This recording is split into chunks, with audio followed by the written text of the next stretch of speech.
Hi, it's Delia. Thanks for clicking on. So yesterday we were talking a little bit about taking things personally, and I've had some really great questions and conversations with some of you since then. So I'm going to give you an example, a real life example. So the management where I live is spotty. Sometimes they're responsive, sometimes they ghost me.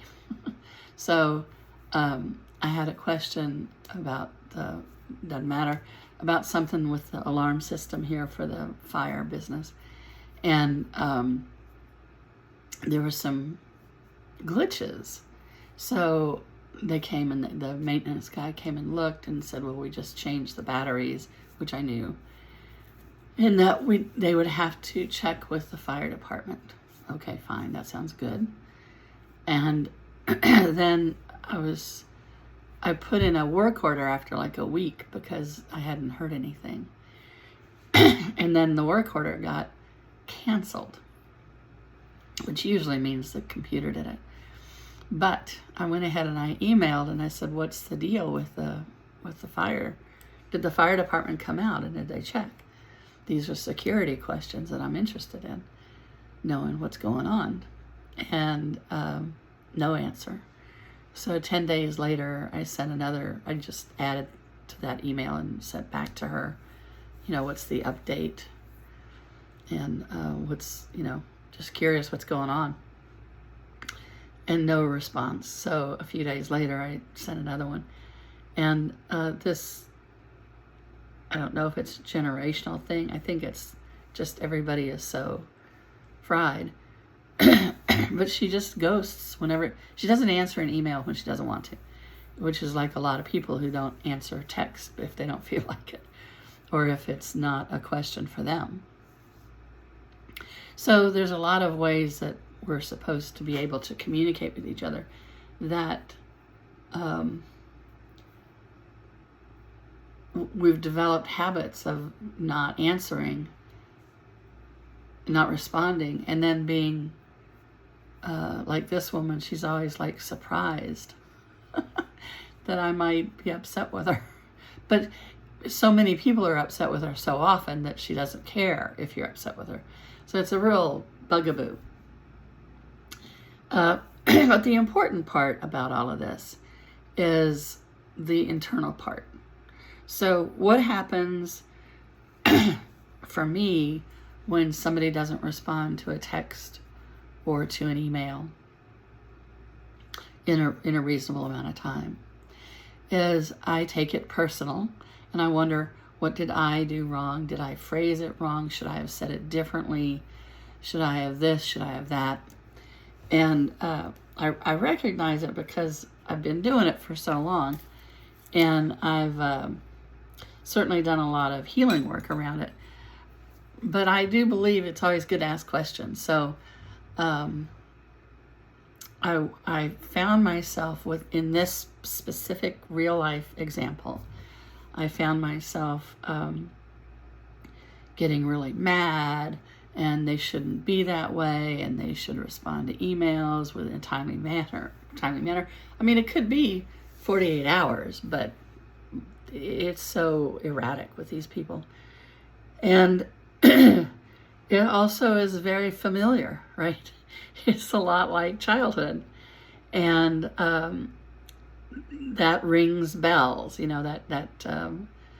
I think of triggers not the way a lot of people do, as something bad and wrong that needs to be fixed, but as I call them glimmers, because they're some part of me that's saying, I'd like to be healed now. I hurt, and I would like to not hurt anymore. And so this whole thing is, with the email to the management company, when she ghosts me, is very triggering. Just like anytime anybody ghosts you or doesn't get back to you, it is an action step that says that communicating with you doesn't really matter much. And no matter what words they put to it, that's what the action step says.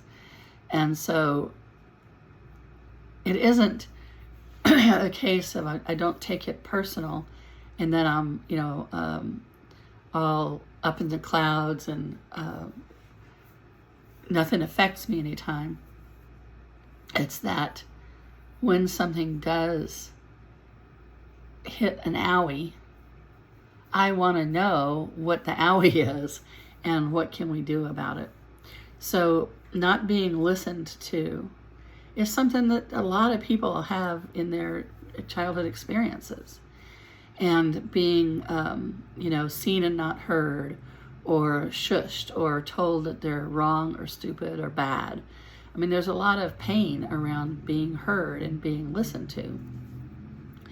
So when a situation comes up, and like in this case, when I was getting triggered about how they should and shouldn't behave, and then underneath the anger, finding the pain of not being heard and not being listened to. And then being with that part of me that got stuck there, that felt shunned and unloved, being with that part in what I think of as just surrounding them with yes. So whatever the emotion is, whatever the point of view is, and just whatever they have to say, saying yes to that part, because they're telling you their truth. That part of you is telling you their truth. So the part that was getting stuck for me, or that was calling my attention, was the part that is very painful. Why am I not being listened to? What's wrong with me? How can they not see me? How can they not hear me? Which are really legitimate questions for a child. And it's a legitimate pain. And so to be with that energy, to surround it with yes, and just allow all the unspoken to be spoken, and to be your own witness, to really truly listen, not for what you can do, not for what you can fix, not for how you can reply next, but to really hear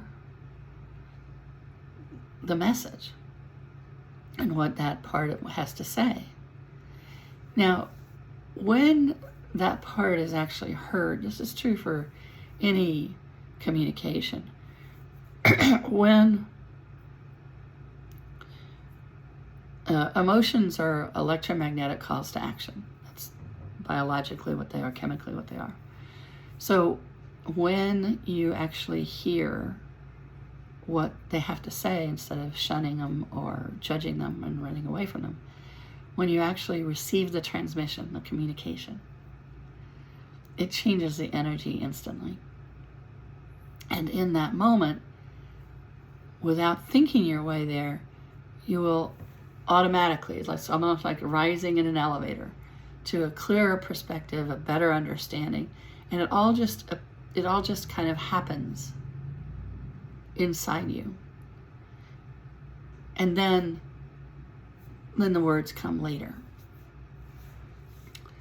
So you don't think your way to maturity. You kind of work your way there. You dance your way there. You're participating with whatever is going on. So when I realized that I was triggered because some part wasn't being heard, I could listen. I could allow. I could say yes to all the feels, all the whatevers, all the memories of all the invalidation and being ignored as though I didn't exist or didn't matter. And I could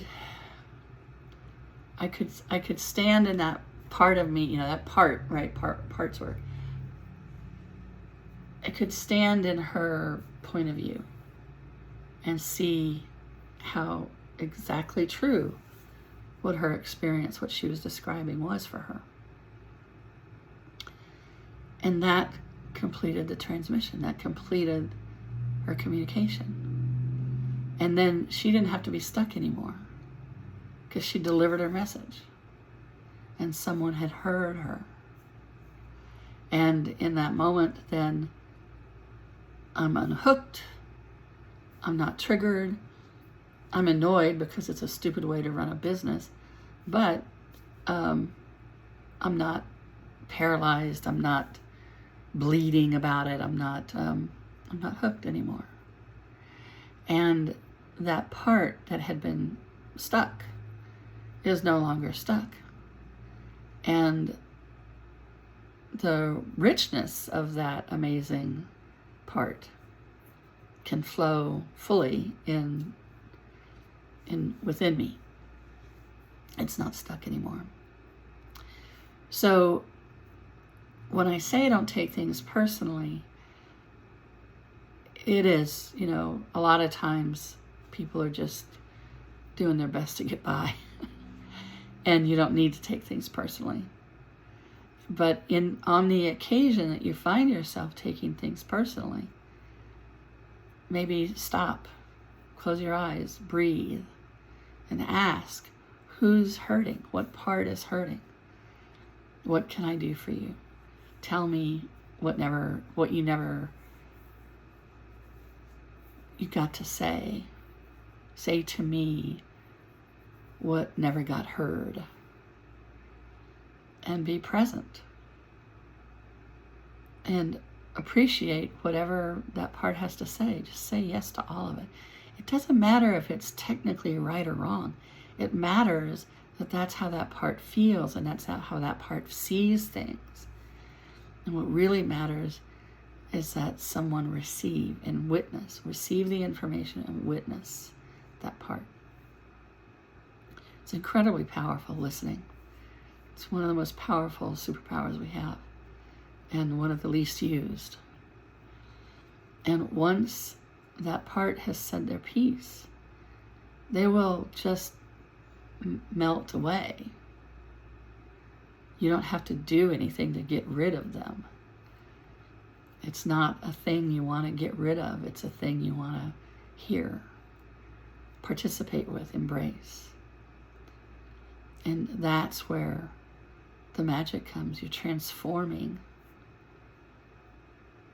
you. So try that next time you get triggered. Try listening to the part underneath the anger. And just allow them to say whatever they have to say. And say yes. You're not agreeing, but you're receiving what they have to say. You're listening. And then see what happens. I'd love to hear your experience with this magic tool. Okay, talk to you next time.